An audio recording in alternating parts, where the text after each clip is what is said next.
Hi, I'm Eleanor, and last month my sister looked me dead in the eye, smirked, and said, "We all agreed. You're not welcome at the engagement party. No warning, no explanation, just a razor served with champagne and a smile." Her smirk was a blade, sharpened by years of sidelining me. What she didn't know, I was the one who'd wired $20,000 0 cents to build that perfect little party. So I smiled, walked away, and by morning there were 58 missed calls and one voicemail that changed everything. Each call was their panic, a sound I'd never heard until I stopped playing their game. Before we dive in, tell me, have you ever been cut out of your own family's picture? Because this is what it looks like when you stop begging for a seat and start pulling the receipts.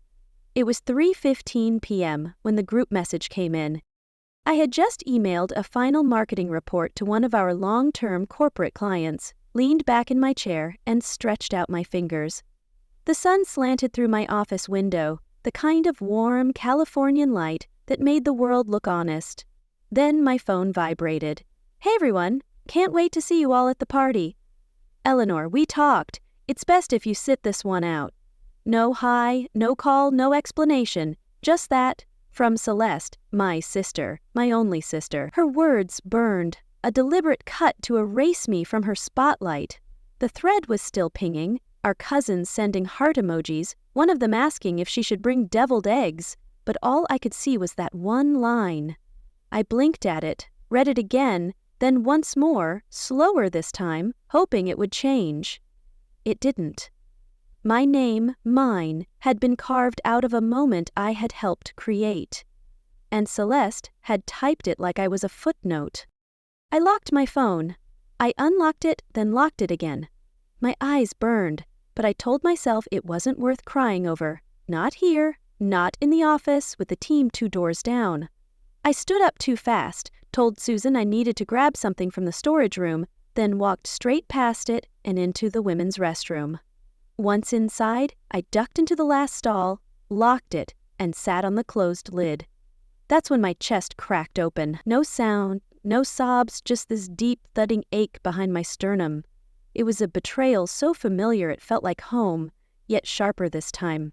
I had wired them the deposit myself, $6,000, 0 cents. Just last month, Celeste had said, "We'll pay you back once Dad frees up the inheritance chunk. It's just timing." I didn't ask questions. I didn't push, because that's what I always did, help, without expecting anything. Now, I wasn't even expected to show up. When I got home, Nathan was already in the kitchen. The man could read me like a map. He looked up once, then set down the mug he was rinsing. What happened?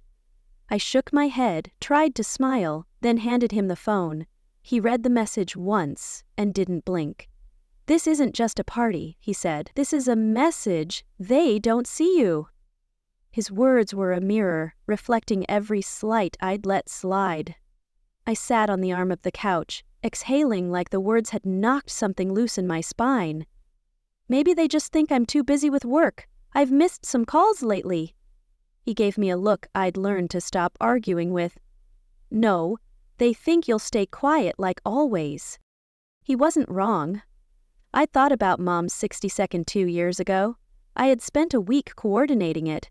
Flowers, catering, making sure her friends from both churches showed. And during the speech, when Celeste thanked everyone, she said, "And of course, to the whole family for making today possible." That was it. No name, no nod. I'd swallowed the hurt, but now it was a wound I couldn't ignore. I told myself I didn't care. That Mom knew that Celeste was just flustered. But it wasn't the first time. It had started slowly. Forgotten texts, left out invites, family group pics where I stood off to the side. I told myself I was imagining it. Now I wasn't so sure. Around 11 that night, I took my laptop out to the patio and curled up with the blanket. Nathan had gone to bed. The house was still. I opened my banking app. First, the engagement shoot, $2,800, 0 cents. Then the catering deposit, $5,200, 0 cents. Brunch reservation, $2,200, 0 cents. Floral installation, $3,800, 0 cents. Miscellaneous expenses, wedding favors, menu design, transport coordination, $5,000, 0 cents. And not one person thought I deserved to be there. Every dollar was a brick in their castle, built to keep me out. I began the process quietly, called the florist, emailed the brunch venue, flagged transactions for refund and reversal. I froze my personal card, linked to the wedding website. I didn't add a note. I didn't need to. By 1 a.m., the quiet had settled over me like a second skin. At 2:13, my phone lit up. 58 missed calls, 1 voicemail from Celeste. And then, at 2:14 a.m., I pressed play and heard the sound of desperation for the first time. Celeste's voice crackled through the speaker, rushed and breathy. "Eleanor, we need to talk. I think you misunderstood. It wasn't meant to come off that way. Mom was the one who just... Can you call me?" She sounded frantic, like someone trying to plug a dam that had already burst. Her panic was a lie, a flimsy veil over her guilt. I let the message play once, then again. I didn't move, didn't blink, just sat on the edge of the guest room bed, back hunched, eyes fixed on nothing. I waited to feel something, anger, hurt, relief even. But all I felt was the sound of her voice bouncing around in a place that had already closed the door. I didn't call her back. I didn't even save the message. I deleted it, because that wasn't an apology. That wasn't regret. That was fear. Fear that the person they thought would always foot the bill had finally walked away. By the time the sun had started to rise, a soft orange hue creeping into the blinds, I'd already made a list. Not a written one, a mental one. All the times I had been erased, gently, politely, but deliberately. That Christmas photo where everyone wore matching pajamas and I wasn't even invited to the shoot. The family video tribute Celeste posted on Dad's birthday, where she said, "Eleanor's probably working again," no one corrected her.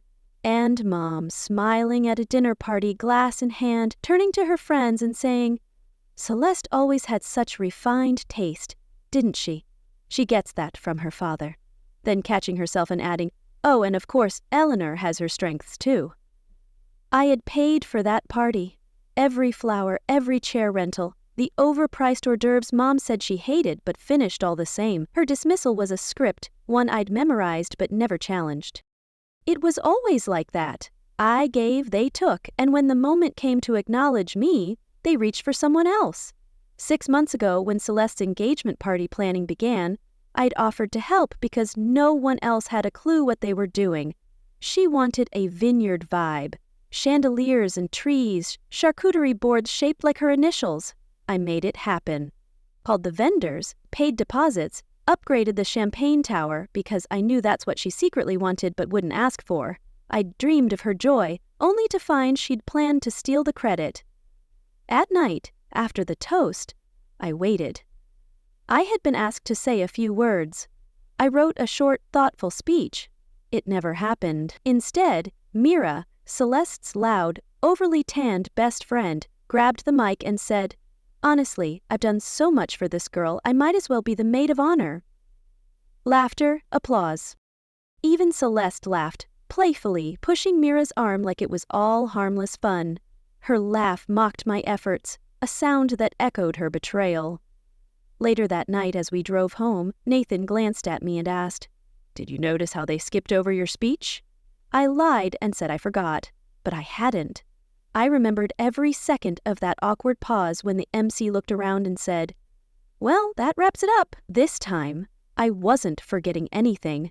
Later that morning, I made myself a mug of coffee, just enough sugar, no milk, and opened my travel folder. There were 2 more services I'd scheduled as surprises for the wedding, a mobile espresso cart for cocktail hour and a string quartet for the ceremony. I canceled both. Each cancellation was a step toward reclaiming my worth. Then I sent my accountant a brief but clear email. Please remove all autopay links tied to the Wilson Hargrove event, effective immediately. By lunch, I'd logged into the wedding's shared Google Drive. The spreadsheet labeled Planning Master still had my initials on everything from calligraphy samples to lighting coordination. I deleted my access and left the file. It was like erasing my shadow from their stage hook, one texted to ask why. The afternoon passed slowly. I let the house go quiet, didn't turn on the TV, didn't check social media. I folded laundry like it was a ritual, wiped the counters twice, and tried not to spiral. But the universe has a cruel sense of timing. Around 5:40 p.m., a message popped up from one of the bridesmaids, Holly. "Hey, random question. Did you end up designing the menus, or was that Sienna? I saw her name on the design doc." Sienna, of course. Sienna was the same woman who once told me at brunch that I gave off HR vibes. She had called my menu ideas a little too rustic, and now she was claiming them as hers. Her theft was a fresh wound, layered over old scars. I stared at the message. My fingers hovered over the keyboard. I could feel my stomach tighten, that slow churn of fury that simmers under the ribs. Then came another notification, a calendar invite titled Final Seating Arrangement Review, hosted by Celeste plus Sienna. No mention of me, not even a courtesy CC. I didn't need a seat on the planning team. I didn't even want one anymore. But what stung wasn't that they forgot me. It was that they had replaced me. So that's what I'd become now, someone who funded the vision but never had a seat at the table. I closed the laptop slowly, letting the silence stretch across the living room like fog. Outside, the branches of the palm tree tapped gently against the window pane. Each tap was a reminder of my resolve, steady and unyielding, the kind of tapping you don't notice until your chest is already tight. I stood, unsure what I needed. Air? Answers? Maybe just noise. My hands reached for the nearest box by the bookshelf, one of those old banker's boxes I hadn't touched since packing up from Celeste's last engagement dinner. I flipped it open without thought. Right on top, tucked between leftover place cards and a vendor invoice, was a cloth napkin. Not just any napkin, this one was creased into a lotus flower, carefully folded. Familiar?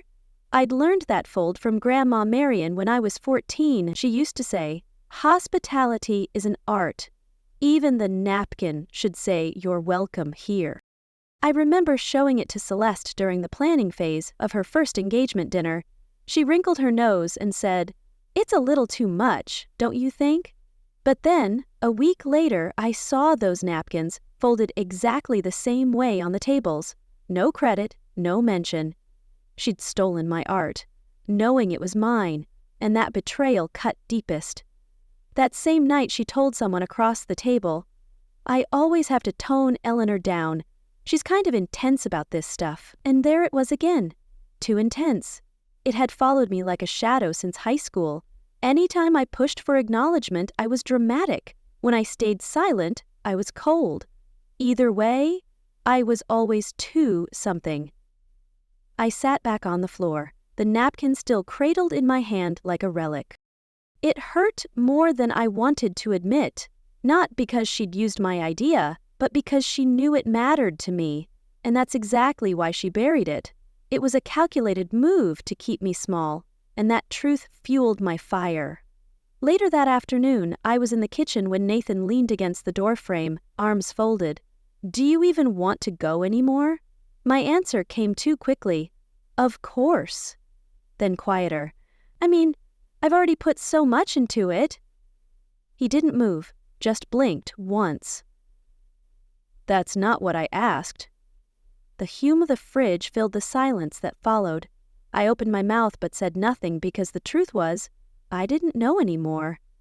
His question forced me to face the part of me still tethered to their approval. That evening, after Nathan had gone upstairs and the house settled into its nighttime quiet, I pulled out my planner, the one I'd used to track every wedding detail like a second job.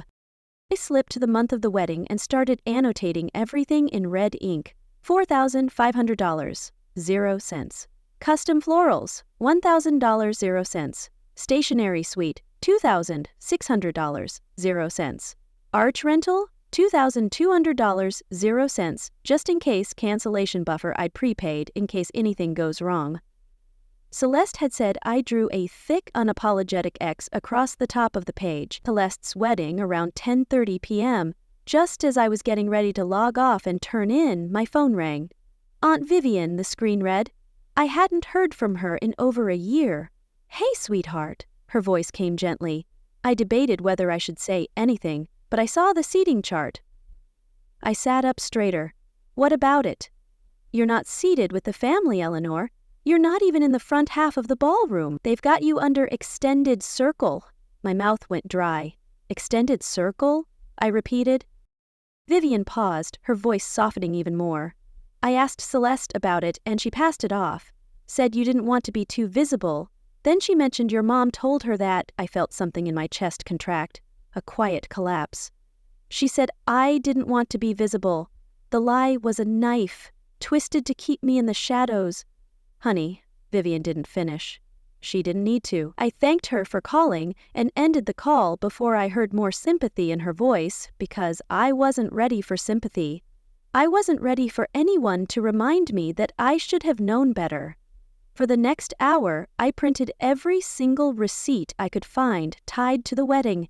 Each email confirmation, each vendor invoice.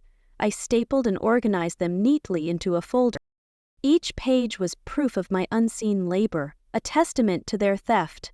On the cover, in thick black Sharpie, I wrote, "In case they ask," because something in me knew they would. They would rewrite the story. They always did. It was nearing midnight when I sat down again with my laptop, feeling brittle but oddly clear. I typed in the wedding website URL. I hadn't checked it since I'd set up half the vendor info on the back end months ago. Now, on the acknowledgements page where my name once sat under Sister of the Bride, I read, "Special thanks to the incredible support from Sienna." Nothing else. No trace I had ever existed there. No Eleanor, no family, not even a nod to the work I'd done. They didn't just erase me. They replaced me with someone who hadn't even been around when we dreamed this day as little girls. The erasure was a deliberate act, a final betrayal that set my resolve in stone. The glow from the screen dimmed, but the sting behind my eyes didn't. I shut the laptop and sat quietly for a moment, pressing my palms flat against my thighs to ground myself. It wasn't rage, not yet. It was something deeper, like someone had reached inside and rearranged the furniture of my memory. At 7:42 the next morning, my phone buzzed with a new message from Mom. "We assume you'll come to the engagement party just to show face. But keep things classy." That was the whole message. No good morning, no thank you, just a directive. And the part that lodged itself beneath my ribs, just to show face. It was a command to stay silent, to be their prop once more. I turned the phone toward Nathan, who was making coffee in the kitchen. He read it slowly, then looked up at me. "So now they want your dignity, as decor." I didn't answer, but something inside me shifted. Not a crack, a click. After breakfast, I sat at my desk and pulled out the small white notepad where I kept tracking payments I made toward the wedding. The champagne bar had been my last gift, a $2,500 0-cents check mailed 3 weeks earlier to an upscale vendor. Celeste said she had always dreamed of working with. Out of curiosity, I called the vendor's office. A cheerful woman answered. "Oh yes, that cleared last Monday," she said. "We've already got the signage printed with Sienna's name. She was so sweet during the consultation." I blinked. "Sorry, did you say Sienna?" "Yes, Sienna Sanders. She was listed as the sponsoring party." I didn't correct her, just said thank you, hung up, and sat still. The truth of her deception was a slow poison, spreading through my veins. I opened my messages, created a new group chat with Celeste, Mom, and Sienna. My fingers didn't hesitate. I typed, "Hi! Just to be clear, I'll be attending only if my name is acknowledged, otherwise I will be withdrawing from the event completely, both physically and financially." The message turned seen in under 5 minutes. No reply. Not from Celeste, not from Mom, not even a passive-aggressive emoji from Sienna. Their silence was a confirmation of their guilt, a void I'd fill with truth. I took a screenshot, saved it to a folder I created, right then, backup truth. By early afternoon, the consequences of my boundary began to ripple, not in private, but in public? I was scrolling through Facebook when a family friend, Aunt Janet, the kind who's always posting inspirational quotes and casserole recipes, posted a photo of Celeste standing under her engagement arch. Caption: "So proud of Celeste for pulling this off, mostly on her own. Independent women rise." The comment thread grew quickly. Mom had chimed in. "She's always had vision, no distractions, no drama." And Sienna. "Some people write checks. Some people create moments." I felt that one, not because it was clever, but because it was calculated. It was a dart aimed at my heart, wrapped in their false triumph. I didn't respond. Instead, I grabbed my planner and walked to the guest room closet where my formal wear was stored. I sifted through hangers until I found it. A matte navy gown. Simple but sharp. No sparkle, just quiet strength. Nathan walked in as I laid it across the bed. "You're still going?" I looked up. Not as a guest, as a mirror. I'd make them face their own deceit, dressed in my truth. He didn't push further, just walked over, kissed the top of my head and whispered, "Then wear it like armor." The day of the engagement party came. I arrived 15 minutes early, parked 2 blocks away to avoid the chaos, and walked in through the side entrance of the venue. No one noticed me. No one greeted me. The room was already buzzing with champagne and chatter. Laughter echoed under high ceilings, dressed in garlands I had helped fund. I glanced toward the front. White name cards in ornate gold holders. Mine wasn't at the head table. I scanned again. Nothing. Eventually I found it. Tucked near the far wall in a corner next to a backup speaker was my name. Misspelled, even Eleanor. The misspelling was their final insult, a signature of disregard. I didn't flinch. I took the seat quietly. My folder containing every receipt, every email, every plan I drafted rested inside my navy clutch. No one approached me, but from where I sat, I could see everyone. And every time someone raised a glass, I knew exactly what they were toasting. Something they thought I had no hand in. Something they thought could be rewritten without consequence. I didn't come to cause a scene. I came so they'd see who they'd left out of the picture and who never needed to beg for a frame. The moment I stepped onto the terrace, it was like I didn't exist. The lights shimmered over the stone patio, draped in soft white linens and warm string bulbs. A string quartet played near the floral arch, an arch I had picked out 3 months ago after back-and-forth emails with the vendor. The air smelled of lavender and Prosecco.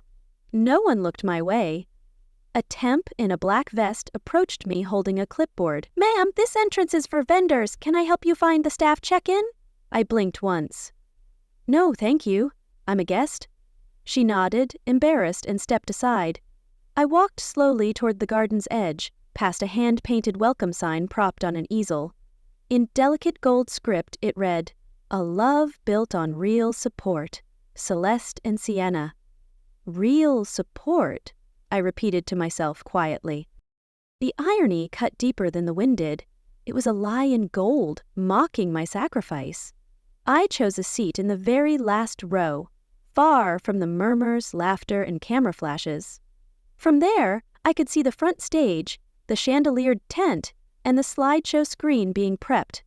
The slideshow started about 20 minutes later. A hush fell over the crowd as the screen lit up. First photo, peonies arranged in a circular spray, my signature design. I remembered the day I worked with the florist to build it. The caption read, "Floral Dreams by Sienna Events." Another slide, a shot of the printed menus on handmade linen cards I had commissioned through a boutique stationer in San Francisco. The caption, "Designed and curated by Sienna and Celeste." Then came the final image, an overhead of the champagne bar styled with old crystal bottles and hand-etched glass. At the center, a bowl of golden citrus punch with rosemary sprigs. The recipe was my grandmother's. I had written it from memory on a yellow notepad and mailed it to Celeste 6 weeks ago. The caption, "Inspired by the bride's lifelong bestie." The applause was thunderous.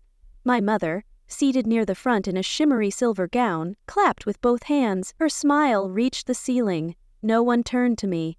Each clap was a nail in my erasure, their cheers a betrayal. I reached for my phone under the table and typed a message to Nathan. "Me?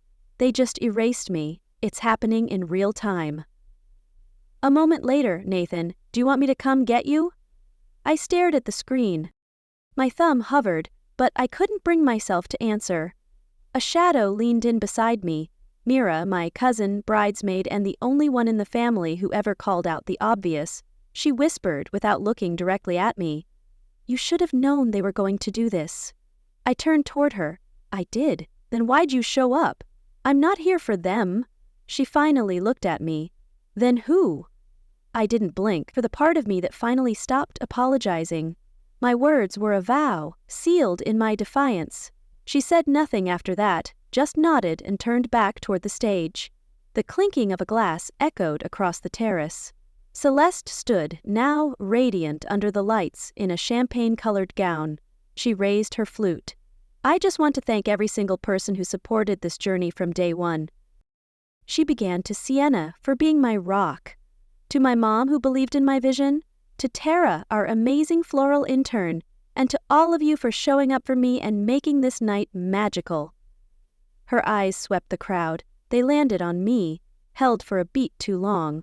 She smiled tight-lipped, said nothing, then looked away.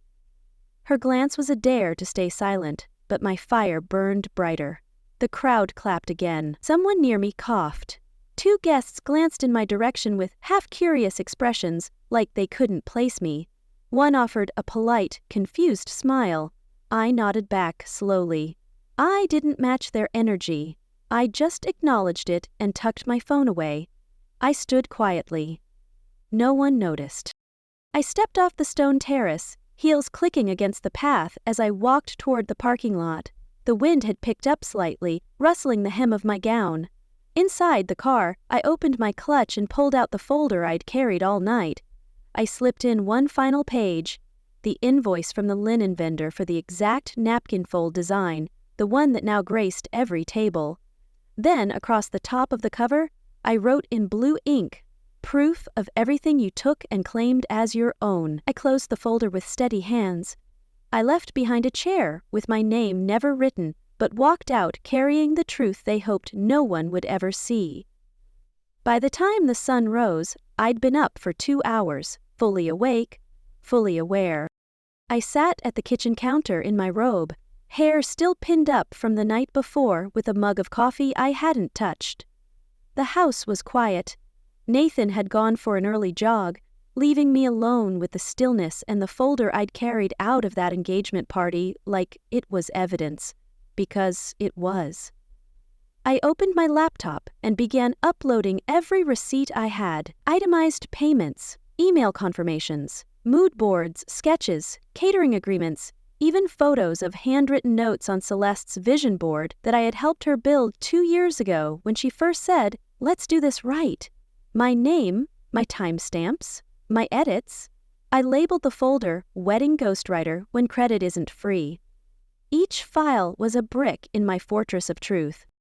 I didn't want revenge that looked like revenge. I wanted clarity, documented, time-stamped, and impossible to twist. After I double-checked the files, I wrote 2 emails. The first went to Aunt Vivian. The subject line, since no one asked, "Here's the truth." The second was harder. I hesitated before typing Elliot's email, Celeste's fiancé. But I knew if anyone needed to see it, it was him. Same subject, no explanation, just the link to the folder. Then I hit send and closed the laptop. I didn't wait long. By mid-morning, my phone rang. "Elliot," I let it go to voicemail. Then he called again. I answered. "Eleanor, I just went through all of it," he said, breathless.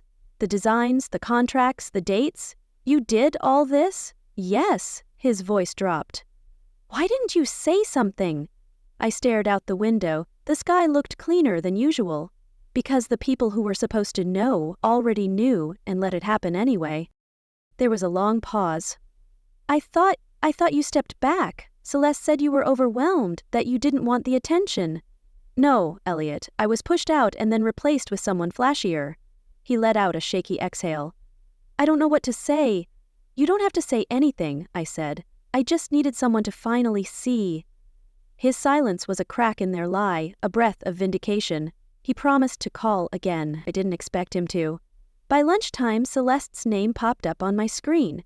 Her text was short, cold. "Celeste, how dare you go behind my back like this? You're making me look like a monster." I stared at it for a while, then typed my reply slowly. "Me? I didn't make you look like anything. I just turned on the light." My words were a spark, igniting their facade. She didn't respond. By mid-afternoon, something else happened. Something I hadn't planned. One of the top wedding planners in Los Angeles reposted a photo from the folder, my floral mood board, tagging it "Anonymous Contributor," with the caption, "Brides give credit where it's due. Plagiarism isn't just academic." Within the hour, it was reshared by 3 other accounts. By sunset, my inbox had dozens of messages. Some were from strangers. A few were from vendors I hadn't worked with in years. I saw the file. "That was your work. Good for you for saying something. You made that event what it was." I didn't answer any of them, not yet. I didn't need applause. I just needed the silence to end. Then Sienna struck. Around 9:00 p.m. her Instagram story went up. A blurry photo of me taken from behind, sitting alone at the far end of the engagement party. The caption dripped with sugar and venom. Funny how some people wait until the party's over to demand a spotlight they never earned. Then another slide, a boomerang of her clinking glasses with Celeste both laughing. Some people don't know how to leave gracefully. Their laughter was a taunt, but it sharpened my resolve. My phone buzzed as others forwarded it to me. I sat on the couch, eyes fixed on the screen, heart quiet. No anger, no tears. Just a click. I opened my laptop, opened the built-in camera, and hit record. My reflection blinked back at me, calm and clear. They wanted the world to see me sitting in the shadows, but I'm done being silent in the dark. By the time midnight passed, my mind was set. They had their cameras, their curated captions, their filters. I had the truth. So, I brushed my hair back, set up my laptop on the kitchen table, and hit record. The house was dark, except for the light above me. Just me, my voice, and 5 minutes I'd never get back, but knew I'd never regret. I didn't rage, I didn't name names. I simply spoke. "My name is Eleanor. I was part of something you saw last weekend. A beautiful celebration. Some of you know me as a quiet face in the crowd. What you didn't know is I designed what you clapped for. I funded what you toasted to. I built what you Instagrammed." As I spoke, I inserted screenshots, receipts, timestamps, email threads. My voice stayed level, calm.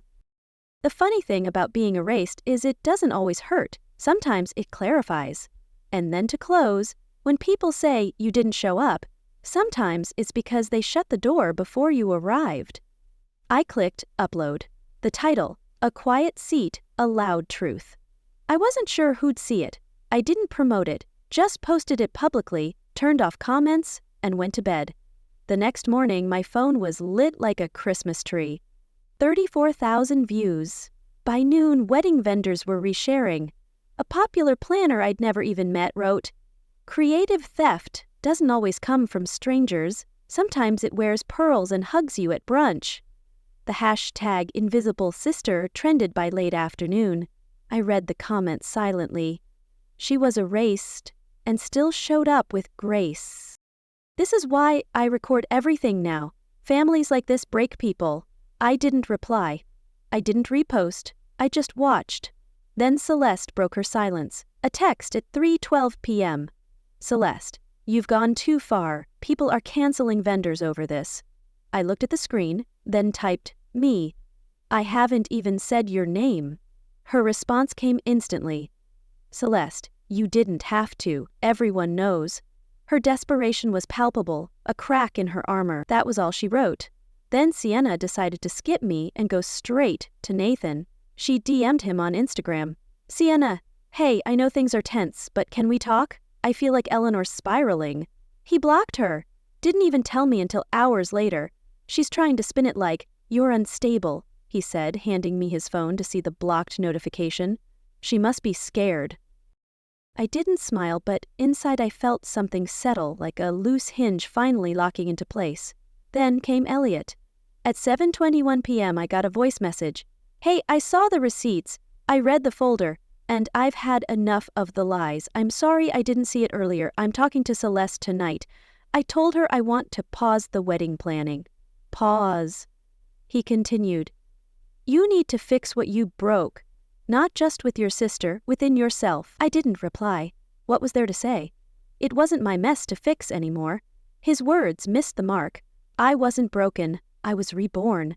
Just as I was closing my phone, it rang. My mother. It had been weeks. I stared at the name, debated letting it go to voicemail. Then I picked up. What happened to keeping things in the family? She snapped. I didn't answer right away. I waited. Then spoke low and steady. What family? The one that let me be humiliated for sport. You always make yourself the victim, Eleanor. I hung up. Her accusation was the final push to cut the ties I'd clung to. No yelling, no tears, just a click. Later that night, Aunt Vivian lit the fuse. She posted the video in the family group chat. No context, just the link and one line. Aunt Vivian, this needed to be said loudly, proud. Finally, my mother left the group within 10 minutes. Celeste deleted every photo from the engagement party off her feed. Sienna.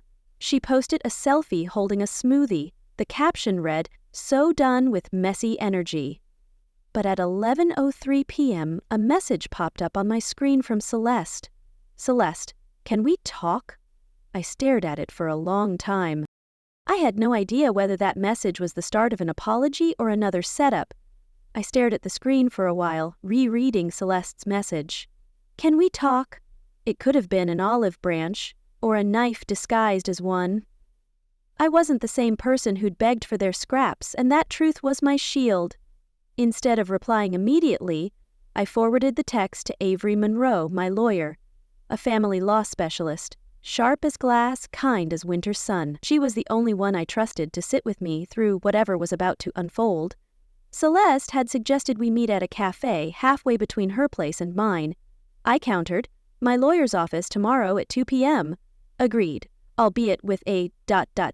hesitation before her final reply. Okay. The next day, I arrived 5 minutes early. Avery and I sat in the glass-walled conference room. Sleek table, legal pads, cold water. Celeste showed up 2 minutes late in beige and faux calm, sunglasses perched like armor. She looked around, clearly not expecting a third chair. Her expression curled a bit when she noticed Avery. You didn't say you were bringing legal counsel, she said, sliding into the seat like it was beneath her. I met her gaze. You didn't say we were meeting to apologize, so I came prepared. Silence passed like a heavy train. She finally cleared her throat. You didn't have to make it public, Eleanor. You didn't have to make it war, I said, my voice low. But here we are. Avery didn't say a word. She just opened the manila folder in front of her and flipped to a document marked Lease Acquisition, Evergreen Hall. I turned it toward Celeste. That event space you just signed for your bridal shower? The one you were so excited about? She blinked, slow and confused. What about it? I bought the lease last month, I said through a holding company. Her mouth opened. No words came. I'm not canceling your booking. You can still use it, but not under the event brand you stole from me. I had that name trademarked 2 weeks ago. You'll be receiving a cease and desist by Friday. Celeste's face flushed pink. Not red, not rage, embarrassment. Avery smiled politely, folded the file closed. You're welcome to rebrand, I added, rising from my seat. But the room you built without me, I own it now. It was a checkmate, and her shock was my victory. By evening, Sienna had uploaded a video to her followers, a vague ramble that sounded more rehearsed than heartfelt. Her voice trembled just enough to seem human. She's a bitter sister, Sienna said into the camera, trying to sabotage a happy moment. But she didn't count on the internet's memory. Within an hour, wedding planners and venue operators began stitching together screenshots. Her name appeared on complaint threads, tagged alongside event theft accusations. Reddit lit up. A thread titled, "Bridesmaid or Brand Thief" hit the front page. I stayed quiet. Elliot didn't. He left a public comment on my original video just below the pinned caption. I'm marrying into this family, but Eleanor deserves better than how she was treated. She's not a victim, she's a witness to truth. His comment exploded overnight. Over 10,000 likes. Even some of Sienna's former clients began questioning past invoices. That was when Mom called. "Family healing dinner," she announced, like it was a royal proclamation. "We're meeting Thursday at 6 o'clock. I expect you to come." I didn't reply right away, but I went. When I walked into the house, it was mostly empty. Aunt Vivian was there. Uncle Martin, a cousin or two. Celeste stood near the back wall, arms crossed. Dinner was already served. No one had touched it. "I'm not here for food," I said, loud enough to cut the small talk. They turned. "This isn't a dinner. This is a burial for the version of me you all liked best. The quiet one. The one who paid and stayed in the background." Aunt Vivian didn't speak, but I saw her eyes water. My mother looked at me like I was a stranger. Celeste didn't speak. I stood there for another few seconds, then turned and walked out. My exit was a line in the sand, drawn with my truth. That night, just before midnight, my phone buzzed again. "Celeste, the wedding's on hold. Not because of you, but because I finally heard you." Attached was a voice note. I hesitated before playing it. Celeste's voice cracked, almost instantly. "All this time I thought being the center of attention meant I mattered. But you were the one holding everything up, and I didn't see it until you stopped holding." Her admission was raw, but it wasn't enough to heal the wounds she'd carved. I sat in bed, the phone resting on my chest. I didn't need her to say sorry, but maybe that message was the first brick laid in rebuilding something real. The message sat unopened on my phone all night. I didn't touch it again, not because I was afraid, but because something in me had finally settled. I didn't need to chase clarity anymore. Let her catch up on her own. A month passed. The wedding was quietly postponed. There was no announcement, no explanation, just a blank date where once there had been countdown posts and pastel-colored dreams. I didn't ask questions. I was busy. My rebranded consulting firm, now simply Eleanor & Cozier, had tripled in bookings since the video went live. I'd stopped checking view counts after it hit 100,000. What mattered more were the emails from women saying, "You told my story, thank you." The business was mine now. Fully mine.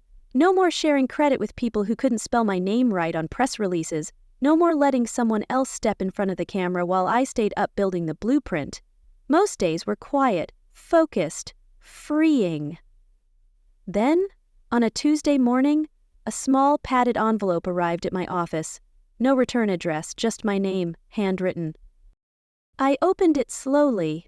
Inside was a single place card, folded, crumpled, wine-stained, the one from the engagement party. My name had been printed on it, but never set out. Tucked beside it, a yellow sticky note. This didn't belong in the trash. Celeste, I didn't cry. Instead, I walked over to the corkboard above my desk and pinned it next to a quote I'd saved years ago. "You are not too much. You are just never in rooms made to hold you." I didn't see it as a peace offering. I saw it as a record, a confirmation. You were never invisible. They just couldn't see. Later that week, Elliot dropped by unannounced. He brought coffee and a manila envelope. "Celeste's still in therapy," he said. "I'm staying out of her process, but I wanted you to know she's actually doing it." He handed me a printed refund confirmation. One of the vendors, Sienna's company, had been officially dropped from the planning. "That wasn't my suggestion," he added. "She made that call." I nodded. "Thank you for letting me know." That night, I hosted something small, just a dinner.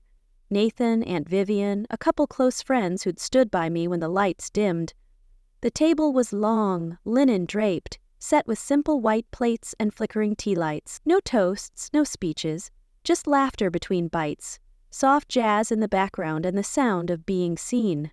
I sat at the head of the table, not because I demanded it, but because someone had asked, "Eleanor, you want to sit here?"